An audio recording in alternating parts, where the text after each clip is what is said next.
जगह पर कोई आ रहा है। इस वजह से वो फौरन से अलर्ट हो गया। तभी हम एक लड़की को देखते हैं जो कि रेनडियर पे सवार होकर जेसन की तरफ ही आ रही थी। अब वो जेसन को देखते हुए कहने लगी थी, फाइनली ब्रदर मैंने आपको ढूंढ ही लिया। अब इस लड़की को खुद को ब्रदर बोलता हुआ देखकर जेसन तो काफी ज्यादा हैरान हो चुका था। अब जेसन इस लड़की से सवाल करते हुए पूछने लगा था कि आखिर तुम कौन हो। तो ये लड़की कहने लगी, ब्रदर क्या आप मुझे नहीं पहचान रहे, मैं आपकी कजन लिंगलोंग हूँ। अब वो जेसन के पास आते हुए कहने लगी थी, मेरी मदर को पता चला है कि सेकंड अंकल आपको मरवाना चाहते हैं क्योंकि वो पूरी ली फैमिली पर कब्जा करने की कोशिश कर रहे हैं। इस वजह से मेरी मदर ने कहा है कि मैं आपको इस सिटी से सेफली बाहर लेकर चलूं क्योंकि ये जगह आपके लिए बिल्कुल भी सेफ नहीं। जो सुनकर अब जेसन रेनडियर पे बैठ जाता है क्योंकि जेसन इसी पे सवार होकर इस सिटी से बाहर जाने वाला था। लेकिन रेनडियर पे बैठने के बाद उसे याद आता है कि वो तो रेनडियर पे पहली बार बैठ रहा है। इस वजह से उसे रेनडियर को चलाना नहीं आता। तब वो लिंगलोंग से कहने लगा था, क्या तुम मुझे सिखा सकती हो कि मैं रेनडियर को कैसे चलाऊं। जो सुनकर लिंगलोंग को लगने लगा था कि जेसन उसके साथ यहाँ पर वापस से फ्लर्ट कर रहा है। इस वजह से वो उसके रेनडियर को मारते हुए कहने लगी थी, ब्रदर आप दोबारा से यहाँ पर शुरू हो गए, मुझे यकीन नहीं होता कि आप इस वक्त भी यहाँ पर मजाक कर रहे हो। जैसे ही ने रेनडियर को मारा तो रेनडियर तेजी से दौड़ने लगा, जिस वजह से जेसन को काफी ज्यादा डर लग रहा था और वो यहाँ पे बच्चों की तरह जोर जोर से चिल्लाने लगा। अब कुछ देर बाद जेसन भी रेनडियर को चलाना सीख जाता है। अब ये दोनों रेनडियर पे सवार होकर एक घने जंगल में आ पहुंचे जहाँ पे अचानक से एक बहुत ही पावरफुल स्कॉर्पियन बीस्ट जेसन के रेनडियर के ऊपर हमला कर देता है, जिस वजह से जेसन का रेनडियर मारा गया। लेकिन जेसन खुद को संभाल लेता है। तभी हमें जानने को मिलता है कि ये तो सेकंड स्टार का एक पॉइजनस स्कॉर्पियन बीस्ट है। अब ये स्कॉर्पियन बीस्ट जेसन के पीछे पड़ गया, जो देख के लिंगलोंग अपने तीर कमान का यूज करते हुए इस स्कॉर्पियन बीस्ट का ध्यान अपनी तरफ खींच लेती है, जिस वजह से अब ये स्कॉर्पियन बीस्ट जेसन को छोड़कर लिंगलोंग के पीछे पड़ गया। जहाँ पे वो लिंगलोंग को मारने ही वाला था कि तभी जेसन ने वक्त रहते ही अपने डिवाइन हीट का यूज करते हुए इस स्कॉर्पियन बीस्ट के अटैक को ब्लॉक कर लिया, जिस वजह से लिंगलोंग की जान बच जाती है। अब जेसन अपने डिवाइन हीट को बड़ा करते हुए इस स्कॉर्पियन बीस्ट के ऊपर लगातार हमला करने लगा, जिस वजह से ये स्कॉर्पियन बीस्ट लिंगलोंग को छोड़कर दोबारा से जेसन के पीछे पड़ गया। जहाँ पे जेसन जैसे तैसे करके स्कॉर्पियन बीस्ट के अटैक से बच रहा था। लेकिन अब एक ऐसा भी पॉइंट आता है जहाँ पर जेसन के 6 करोड़ घायल होते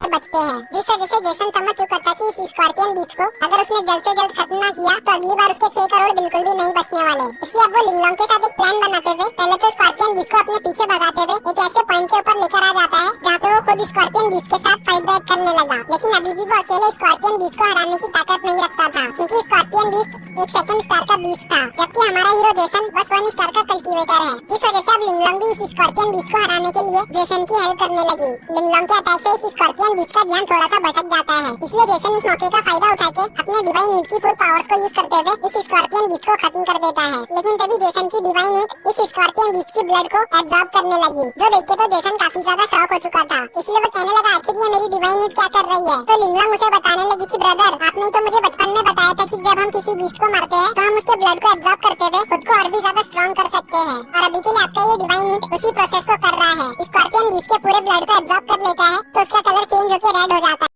जो देख के तो जेसन काफी ज्यादा खुश हो गया। उस वक्त की जगह पे लीबा आते हुए अपने स्कॉर्पियन बीस्ट के लिए जोर जोर से रोने लगा क्योंकि स्कॉर्पियन बीस्ट उसके फादर का था। इसलिए अब उसे समझ नहीं आ रहा था कि आखिर वो अपने फादर को घर जाके क्या जवाब देगा। तो अब वो अपना सारा गुस्सा जेसन के ऊपर उतारने लगा। वो गुस्से में जेसन से कहने लगा, आखिर तुम्हारी हिम्मत कैसे थी मेरे स्कॉर्पियन बीस्ट को मारने की, अब तुम्हें इसकी सजा मिलकर ही रहेगी। ये सुनकर जेसन अपने डिवाइन हीट को लेकर लीबाओ के ऊपर थ्रो कर देता है। साथ ही वो उससे सवाल करता है कि चलो बताओ आखिर तुमने इस स्कॉर्पियन बीस्ट से मुझ पर हमला क्यों किया। जो सुनकर लीबाओ कहने लगा था, चाहे तुम कुछ भी कर लो लेकिन तुम मुझसे इंफॉर्मेशन नहीं निकलवा सकते। अब जैसे जैसे जेसन का डिवाइन हीट लीबाओ के करीब आता जा रहा था वैसे वैसे लीबाओ की हालत भी खराब होती जा रही थी क्योंकि वो इस डिवाइन हीट की पावर्स को अच्छी तरह से जानता था। इस वजह से वो फौरन से अपने घुटनों पे आते हुए जेसन को सभी चीजें बताने लगा कि आखिर उसने जेसन के ऊपर हमला क्यों किया। वो बताता है कि दरअसल उसके फादर ने लिंग फैमिली के साथ हाथ मिला लिया है ताकि वो और भी ज्यादा पावरफुल होकर ड्रैगन किंगडम में शामिल हो सके। साथ ही साथ लिंग फैमिली का यंग मास्टर भी तुम्हें मारना चाहता है क्योंकि वो प्रिंसेस ताई से प्यार करता है और वो प्रिंसेस ताई से शादी करना चाहता है। लेकिन प्रिंसेस ताई की एंगेजमेंट तुम्हारे साथ हो चुकी है, इसलिए जब तक तुम नहीं मरते तब तक लिंग फैमिली का यंग मास्टर प्रिंसेस ताई से शादी नहीं कर सकता। जो सब सुनकर जेसन अपने मन में सोचते हुए कहने लगा था, आखिर इस कमीने लीजी ने अपने इतने सारे दुश्मन बनाकर क्यों रखे हैं क्या पता। अब उसके सभी दुश्मन मुझे लीजी समझकर मुझ पर हमला करेंगे और मुझे जानबूझकर टारगेट करेंगे, इसलिए अब मेरे लिए यही बेहतर होगा कि मैं सिटी को छोड़कर चला जाऊं। जो कहने के बाद वो फौरन से लिंगलोंग के रेनडियर पे सवार हो जाता है क्योंकि अब उसका रेनडियर तो मारा जा चुका था। लेकिन यहाँ से जाने से पहले वो लीबाओ को धमकी देते हुए कहने लगा था, अगर तुम या तुम्हारे फादर मेरे पीछे आए तो फिर मैं तुम दोनों को भी खत्म कर दूंगा और जाकर अपने उस यंग मास्टर को भी बता देना कि मेरा प्रिंसेस ताई से कोई भी लेना देना नहीं, वो जो चाहे वो कर सकता है। लेकिन अगर उसने मुझे टारगेट करने की कोशिश की तो फिर बता देना अगला नंबर उसका होगा। जो कहने के बाद जेसन लिंग के साथ यहाँ से चला जाता है। वहीं पे लीबाओ जेसन के जाने के बाद तक भी रो रहा था क्योंकि उसे समझ ही नहीं आ रहा था कि आखिर वो अपने फादर के पास किस मुंह से जाए। अब इसी के साथ हमारा सीन शिफ्ट होकर ली फैमिली के ऊपर आता होता है जहाँ पर लिबाओ के फादर लीजी के फादर यानी कि जेसन के फादर के सभी लॉयल लोगों को एलिमिनेट करते जा रहे थे, जिस वजह से उसकी बहन यानी कि जेसन की आंट इन सब चीजों को लेकर उससे नाराज थी। वो उससे सवाल करते हुए पूछने लगी थी कि भाई आखिर तुम ऐसा कैसे कर सकते हो, तुम अपने ही लोगों को कैसे मरवा सकते हो जबकि तुम इस फैमिली के एक्टिंग हेड हो। मुझे नहीं लगता कि तुम्हें ऐसी हरकत करनी चाहिए।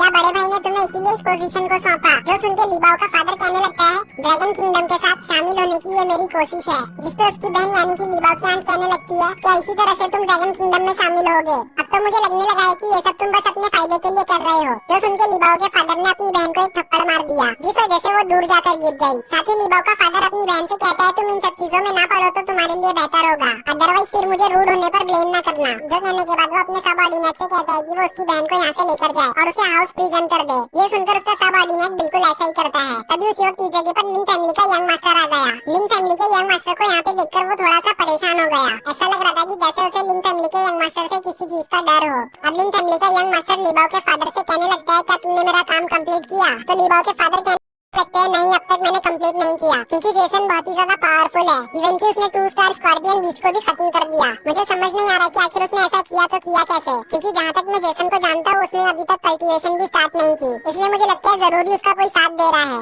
लेकिन आप बिल्कुल भी फिक्र ना करें, मैं बहुत ही जल्द जेसन का